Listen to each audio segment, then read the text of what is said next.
কি আশা করছি যে 24-এর যোদ্ধার মা হয়ে আজকে 25-এ এখনো পর্যন্ত রাস্তায় থাকবো? যারা আজকে উৎসাহ দিল নাহিদ, তারা কোথায়?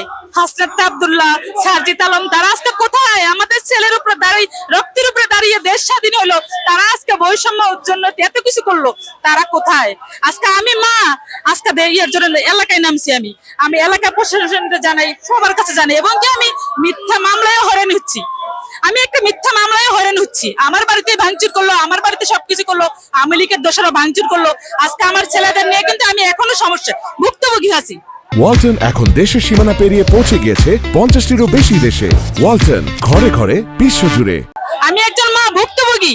আমার ছেলের কোনো ন্যায় বিচার পাচ্ছি না, না পাইছি এলাকায়, না আমি প্রশাসনের কাছে পাচ্ছি, না হাসনাত আব্দুল্লাহ, সারজিদ আলম, তারপর সিদ্ধ, আমি সবাইকে জানাইছি, কেউ তো আমার পাশে দাঁড়ায় নাই, কেউ আমার পাশে দাঁড়ায় নাই।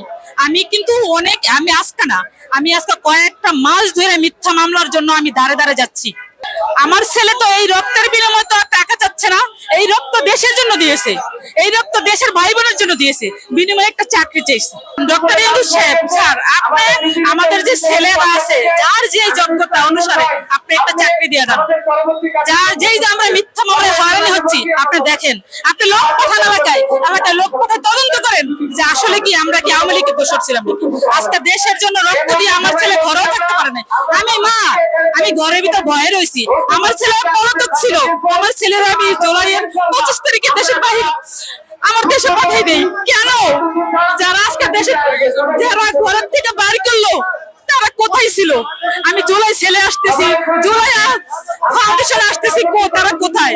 তারা তো এই পর্যন্ত আমার কোনো সমাধান দেয় নাই। আজকে আমার ছেলের একটা অনেক বড় আশা ছিল যে একটা পুলিশের চাকরি হবে, কিন্তু সে স্বপ্নটাই শেষ।